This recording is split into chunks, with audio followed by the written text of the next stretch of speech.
السلام علیکم خوږو کتونکو اوریدونکو تترنګونه زه ډاکټر خالد فاروق د پاکستان نه او ډاکټر نصیر خټک د جرمني نه ستاسو سره د یو بلې اهم موضوع سره مخامخ یو او د پروګرام د شروع نه مخکې زه یو ځل بیا درخواست کوم چې تاسو تترنګونه چینل سبسکرایب کړئ د لایک کړئ ویډیو او موږ ته خپل کمنټس کې خبرو کوي خپل رائے راکړئ او زموږ د روانو موضوعاتو لپاره زموږ رهنمایي وکړئ خوږو کتونکو اوریدونکو ډاکټر صاحب په تیر پروګرام کې مونږه د انسانانو او داغي رویه د ډومېسټک انیملز کوم چې پالتو ځناور ته وایي یا په کورونو کې ساتل کېږي داغي سره د انسانانو رویه صدا او څنګه دا بیا خاص کر په پښتنه معاشره کې په دې مون خبره کړې و او سم مثالونه مونږه د بهر دنیا او سپیشلی د یورپ کوم ورکړو نن پروګرام چې دی هغه هم د هغه پروګرام کړی دا مونږ نن صرف خبره کوو هغه زناور او هغه مرغان چې د هغې ښکار کیدی شي زمونږ په معاشره کې که تاسو فکر کړئ د هوا مرغان به تاسو ته ډېر کم په نظر راځي مونږ چې واړو نو د هوا مرغان کوترې شینغاړیان خاروګانې چتي چې کوم وړې مرغۍ دي دا به ډېرې زیاتې وي یو خو آبادي کمه وه او بل دا چې ونې بوټي زیاتو او بل دا چې انسانان شاید دومره ظالمان نه لکه چې وستي دا وخت چې کله هم د ښکار زناور یا د ښکار مرغۍ ښکاره شي نو زموږ په معاشره کې زموږ په چارپیرچل کې هغې پسې د هر طرف نه ښکاریان رواني او ټوپکو په لاس رواني او د دې وجې نه زموږ په چارپیرچل کې ډېرې کمې مرغۍ په نظر راځي خاص کر چې کمې کورنۍ به نه وي ډومېسټک به نه وي هغه به ډېرې زیاتې ګرځېدې خو اوس تاسو ته په نظر هغه نشي راتلی او د هغې بنیادي وجه دا ده چې موږ د مرغۍ که کوتره ده او که هره مرغۍ ده د هغې په هوا کې ګرځېدل په ونو کې کېناستل چغچغارې کول دا زموږ نه برداشت کېږي او د دغې وجې نه زموږ ایکو سیسټم هم موږ ډسټرب کړی دی ښکلا هغه شان نشته د ونو په سورو کې ته چغار نشي اورېدی یعنی کم خوند کم اوازونه چې به په ماسپښین کې یا په سحر کې یا په مازدیګر کې د ونو د څانګون نه راتلل هغه اوازونه تاسو ته نن په کلو کې هم نه میلاویږي ډاکټر صاحب څه وجوهات کیدی شي او چې زموږ په معاشره کې زموږ په چارپیچل کې دغه مرغۍ ناپید شوې دغه ځناور ناپید شو اگر چې خوراکونه هم ډېر زیات دي غوښې هم ډېرې زیاتې میلاویږي او رزق دومره ډېر دی چې په هر هوټل کې په هر محفل کې په هر واده کې د خلکو خوراکونه دومره ډېر دي چې اکثر د سړي زړه ته نه کېږي ولې داسې کېږي چې زموږ په معاشره کې زموږ په چارپیرچل کې د ښکار ځناور ناپید کېږي او که تاسو مناسب ګڼئ او موږ ته د یورپ خاص کر د جرمني چې تاسو ژوند کوئ د هغې مثالونه راکئ او په انساني رویو باندې د اغزي او د دې لږ تقابلي جایزه هم پیش کړئ او موږ خپل پښتانه په دې باندې کنوینس کړی شو چې راځئ چې په خپل چارپیرچل کې د خپل ایکو سیسټم د بحالې کوشش وکړو او د خپل ماحول د ښکلا لپاره د ښکار څاروي او ځناور او مرغۍ ژوند ته پرېږدو ډاکټر صاحب سلامونه احترامات ټولو کتونکو اوریدونکو ته وعلیکم السلام دا خو ډېر اهم موضوع ده په دې باندې تېر ځل موږ ویلي چې موږ به خبره پرې کوو دا خو داسې دی چې زما چونکې د سبجیکټ سره ډېر زیات تعلق لرونکی ټاپک دی داسې موضوع دی چې ماته لکه ډېر زیات معلومات لرم دې باره کې موږ چونکې د پښتنو حوالې سره خبره کوو نور خو دا مسله صرف په پښتنو کې نه ده دنیا کې ده خو پښتنو کې لږه زیاته ده او د هغې وجوهات چې کوم دي هغه ټولو نه غټه وجه چې کوم ده هغه اویرنس دی خلک خبر نه دي کیسې نه خلک په خبره پوهه نه دي مونږ د بده مرغه هره کیسه ثواب ګناه سره تړو د دې ثواب شته د دې ثواب نشته اسماعیل علیه السلام ښکار کړی نو ښکار مباح دی او زه نه وایي چې یاره اسماعیل علیه السلام ښکار کړی نو بس دغه د اسماعیل علیه السلام سنت دي نو لکه دا چې قسم ته مختلفې کیسې مونږ چې دي جوړې کړي وي چې هغې په وجه باندې بیا مونږ لکه چې کوم موجوده زمانې سره کوم د دې نوعیت دی د دو مسلو نوعیت دی په هغې ځان نه خبرو خو چې 2000 کال وړاندې اسماعیل علیه السلام څخه کړي ابراهیم علیه السلام څخه کړي نو هغه ټیم کې ماحول بالکل بدل وو او اوس ماحول بالکل بدل دی اوس د دې زمانه چې کوم ضرورت دی هغه بالکل بدل شوی دی خا دې کې اوس زنه نقصانات مونږه ارادي ورسو او زنه مونږ غیر ارادي ورسو زنه دې کې مونږه دا غواړو چې د غزې سیستم توان ورسو مونږه زنه دې کې مونږه توان نو ورسول غواړو خو مونږ د لاسه توان وشي زه به دې کې تاسو ته دا مثال درکړم چې ماته په خپل علاقې کې یو کس معلوم دی چې هغه یو ځل د لیوه بچی راوړي وي زه یو زه عادت کوم اوس د لیوه بچی خو هغه چې لوی شول هغه کور کې به بیزیته خوړې او کله به په انسانانو حمله کول اخري کې پرې خو لکه دا امکان نه لرو دغه سړی یو ځل د شاهین بچیم راوړي هغه خو نه لویږي کنه هغه لکه هغه نه عادت کی ورکه هغه تک ته نه ساتلې هغه ډیر زیات ریکوایرمنت غواړي هغه ډیر زیات څه دي کنه نو مطلب دا دی چې ګوره دا اویرنس مسله ده کنه هغه ته پته نشته چې لکه دا کیږي او کدا نه کیږي مونږ شو کې هغه خبرو باندې بحث کول غواړو چې کمی زمونږ د خلکو په وس کې دي او اصلاح کې دي شي زمونږ طرف ته ما تاسو څنګه وایي چې ګوره تنظر وخکار مونږ کو مونږ ورته تارو وایو دا تور تنظري شي وي د ښکار کو د سیسر ښکار کو ځان ښکار کو کرکر ښکار کو بټیر نه پریږدو ایون چرچنه نه پریږدو مینا نه پریږدو توتی نه پریږدو اجازه پرندره کوتره نه پریږدو یو سیزم نه پریږدو اوس دلته کې ډاکټر سی ډېر اهم څه بل دی چې مونږ وایو چې کله کوتره ما مړ کړه نو ما دا کوتره مړه کړه تا کوتره نه کړه مړه تا کوتره سره بازو مړ کو چې کله کوتره مړ شو نو باز اتوماتیکلی مړ شو ځکه د باز خوراک کوتره ده یا بل هم د مرغۍ به چې باغې باغ ښکار کوي د دې زبا یو بل مثال درکمه دا ډېر یو لس دولس کال وړاندې خبره ماته اوس یاد شو په دې ټایم باندې دا د ارکیولوژي ایکسکیویشن په سبب کې شو نو یو ډېر مشهور پروفیسور سیف دی اوس په ملایشیا کې د نسیم سیف هغه د کیسه کوله چې را الته کې هغه ایکسکیویشن چې وشو نو هغه کې څه داسې ستوري داسې جوړې ده هغه ډیفرنٹ چې کوم ګرافونه جوړ شي یا کوم په ستنو باندې کوم تصویرونه جوړ شي چې یو باز قاضي ته ناست وي هغه ته دغه کوي شکایت کوي ځکه چې بل یو سړی چې کوم هغه د باز نه کوتره خلاصه کړي چې د مانه کوتره ولې خلاصه کړي دی زه نه هر یم نه قاضي فیصله ده وکړي د دې سړي د پتون د کوتره برابر هغه کټ کوي او د باز لور کوي شاباش نو مطلب ته دی چې لکه دا ګوره نیچر دی د ټول نیچر دا یو دی دا یونټ دی دا یو اکای ده دا چونکه مونږ ډېر به بیولوژي طرف ته ځو دې کې دا نشي ویلې چې لکه انسان بیل دی کوتره بیل ده باز بیل دی پلانکې سیز نو دا ټول په شریکه ژوندون کې چې په شریکه نه کې یو به هم نه کوي ایکو سیستم دی کنه ټول یو ډیپندنت دي د یو بل باندې سخت ډیپندنت دي نو لکه مونږ ماته وی کړی چې اوس کوتري د کوم ارادي نقصان ورسو خو باز ته غیر ارادي نقصان ورسو دغه سي د دې بازونو د دې نور چې کوم فالکنز دي دغه چې کوم لکه موږ ټول ته باز وایو خو د کې بادشاه او باز او شاهین او لکه د بلا ډیر دي کنه د دې ټول چې کوم خوراک ته دغه وړو دغه د ټول کورنیورز دي غوخه پړون کې دي نو هغه ته خو پکار ده او چې تلان دي غوخه لري کې نو زهره د چې هغه خپل امري بالکل اوس دا ټول چې کوم دي لکه دوی خبر دي او دا څنګه ختم کیږي دویمه خبره موږ سکو چې دا حیات رغنی سی یو شعر دی کنه چې مرغان دی راشي زمونږ لپو کې دی جالي وکي مرغان دی راشي زمونږ لپو کې دی جالي وکي او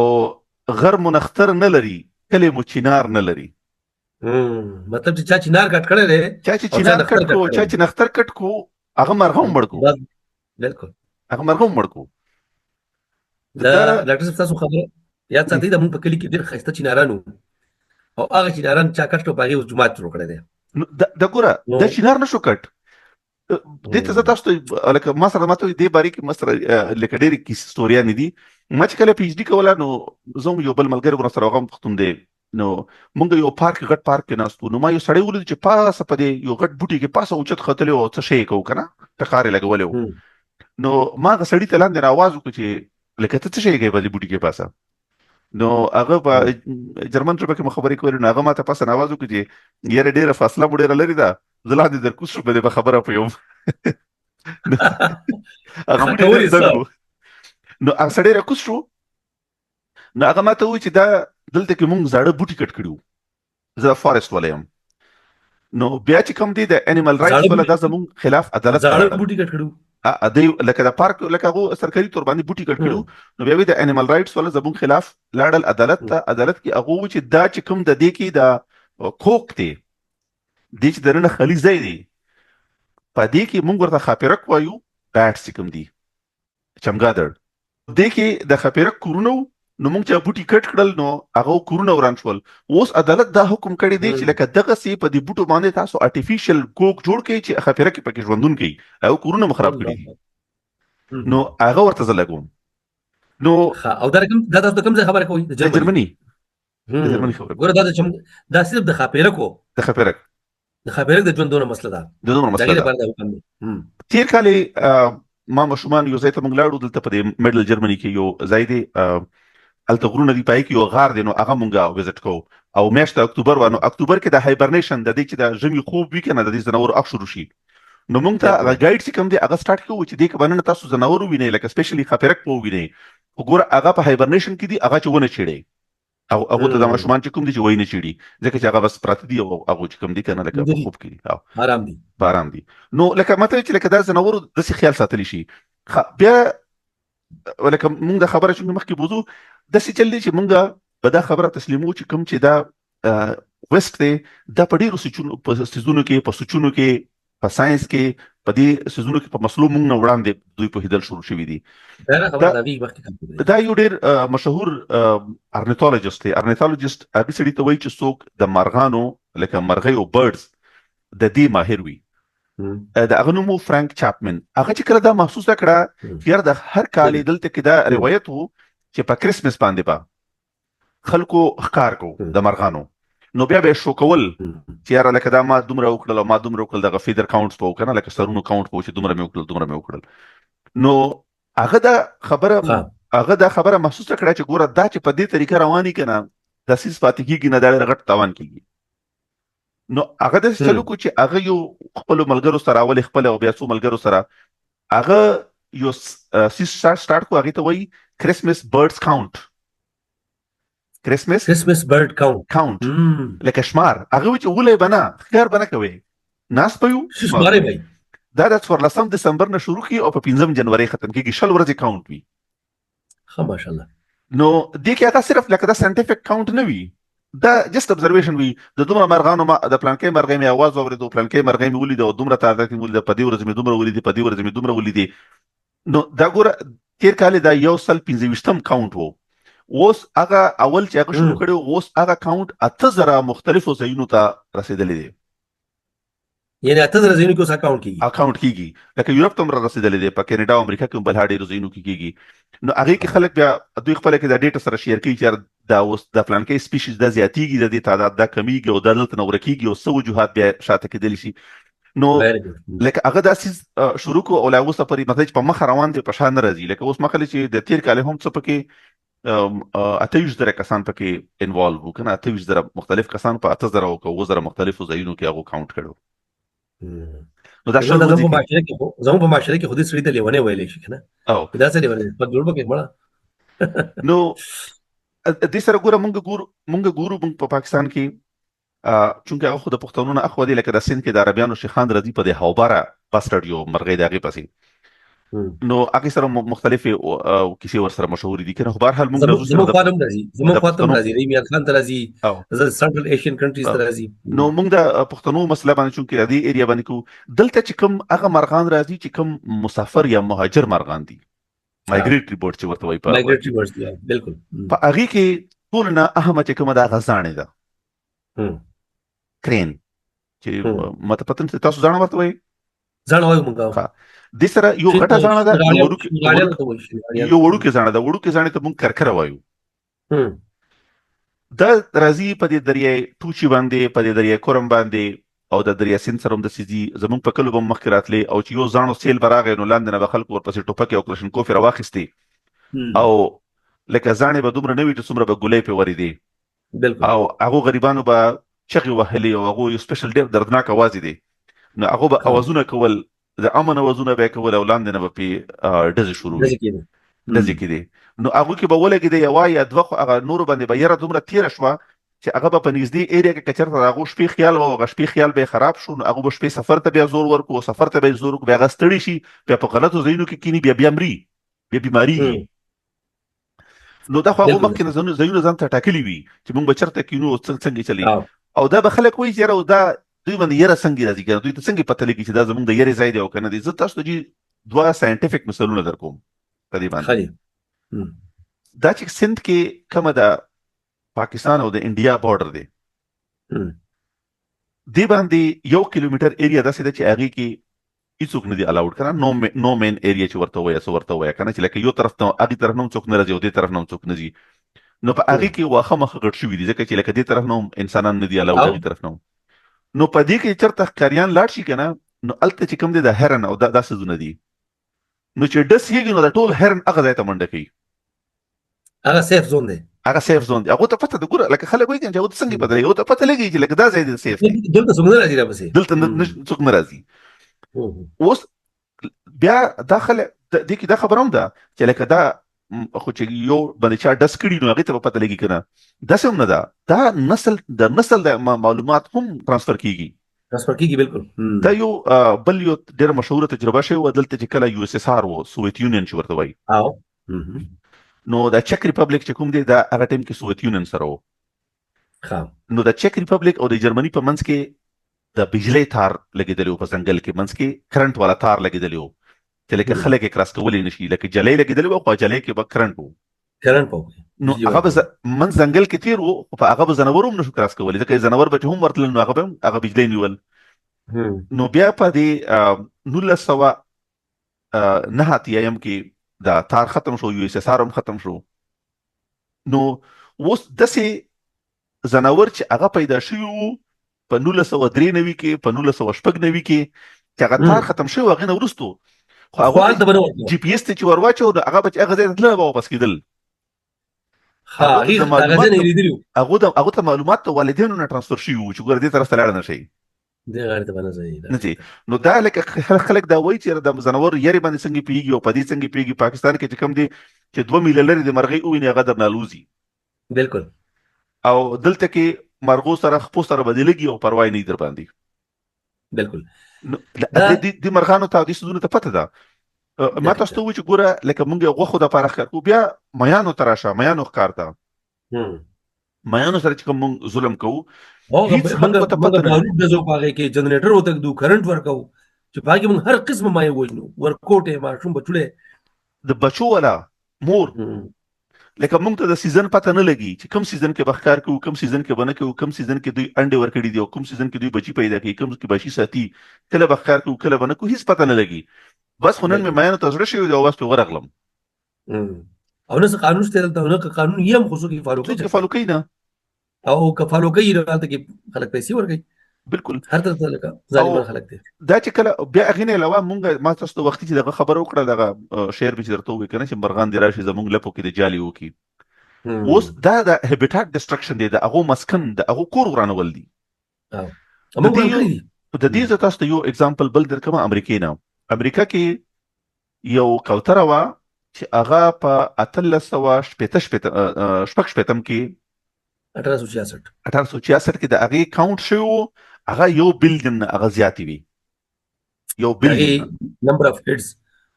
نمبر اف هیټس کوم دي 1 بلین نه زیات وو هغه په خو هغه داسې مسله و چې هغه یو سپیسیفیک هیبیټاټ کې اوسېدل په یو خاص مسکن کې هغه ژوند کوي شو نو هغه چې کله والوتي کنه داسې به وي لکه پاسه نه به سوري به جوړ کو په اسمان لکه ځمکه باندې دومره ډېرې وي خو هغه چې څومره الته کې انکروچمنت وشو انسانان ورننه وتل هغه هیبیټاټ مسکن ډسټرکشن شروع شو نو هغه اخیری کوتره په 1929 کې ختم شوه یعنی دا په 50 کاله کې د یو عربه مرغۍ مړې شوې نو ډېره لکه دا موږ نشو ویلی چې دا ځناور اوس زیات دا به نه ختم کېږي که تا د هغه مسکن د هغه کور د خراب کو ته وختي خبر وکړه کنه چې موږ سره خوراک ډیر دی په دې ودونو کې ځای کیږي او دا ټول خوراک په هر څه به موجودي خو چون کې تا د هغه کور ته بکړې دي هغه ته د خوراک ضرورت هم دی خو د کور ضرورت هم دی ورته هغه ته د استوګنې هغه ته د آرام هغه ته د بچو پیدا کولو هغه ته د مستۍ هغه ته د ټولو سيزونو ضرورت دی دا ټیک ده هغه چې ته د سيزونو ورنلري کې نو بیا هغه نشي کولی کار دا ټیک ده ډاکټر صاحب زموږ پروګرام وخت نږدې دی که څه اخیری خبره په دې حواله سره مثال نو موږ خپل کتونکو اوریدونکو ته وایو چې بیا موږ خپل پروګرام براون کو او کتونکو اوریدونکو ته به خدای پاماني وایو ما تخیل چې ما خبرې زیاتې نن وکړې موضوع او بل چې معلومات ډېر خو نو ما په انټرفیرنس ځکه لګاو چې دا ډېر خبرې دم کې لګي او ډېر خمیس علوم راغون کړو ازما په خیال د موږ کتونکو اوریدونکو به دا ډېر خو د دې یو زنه سيزونه چې کوم دي کنه هغه غیر ارادي فائدې هم رسي د دې یو فائدہ درسېدلې ده چې زه د سپیشلی د ځانو او د کرکرو بارے کې چې وایم زمونږ په دې بنو په لکه مروتي زمونږ د کرکوم ځنه ایریا په دې ټانک ودا د کې خلکو ځانې کورونو کې ساتلې دي کورونو کې په بچي پیاچي نو هغه یو ټایپ ته ان انټنشنل غیر ارادي کنزرویشن هم دا غو شوی د څه هدف پورې لکه کافي هدف پورې بالکل دا یو فائدہ علاقو کې کوترې دي مثال نو کورنۍ کوترې ته مونږ وایو زموږ کاریان دا خیال ساتي چې کورنۍ کوترې نه ویلي ځکه چې خلکو ته پته دی دا کورنۍ دي او چې کوم وایلډ راځي هغه ښکار کوي نو ساده پورې خلکو په کورونو کې وساتل یو مغاغي توتیال شو خو بل کم چې هغه نیچرل وایلډ برډز دي دا غي چې کوم خلا او هغه سیس نو ماحول دغه نه خالی شوی دی دا د سړي ډاکټر صاحب کوي چې لکه دا د سړي کله مارغان ختم شول زناور ختم شول بوټي به ختم کیږي چې بوټي ختم کیږي د سره به زمکه ختم کیږي او زمکه چې زیګنه ایروژن کیږي نو د سره نیوټرینټس دي او نیوټرینټس دي انسان به ورسره دي الټیمیټلی دا به انسان ختم کیږي د انسان خپل خپې په خبرګي دا به اخري حد ته بیا نو دیو جنا لکه هر مارغه هر چینجه هر میګه هر زناور د دې اهمیت دا د انسان ضرورت دی دا د انسان ضرورت دی دا د ژوند ضرورت دی دا د فطرت ضرورت دی دا د نیچر ضرورت دی دا چې کوم د نیچر د سيزونه جوړ کړی دي کنه دا چې خدای کوم د قدرت سره د سيزونه جوړ کړی دا ډېر په طریقو ډېر په احتیاط سره جوړ شوی دي په دې کې ګوتې نه په ترتیب دي په ترتیب دي بری ګوتې والي په ګوتې نه ډاکټر صاحب د کتونکو اوریدونکو په اجازه وړو پروګرام وخت پوره شوی دی د راتلونکي پروګرام پورې د الله پامان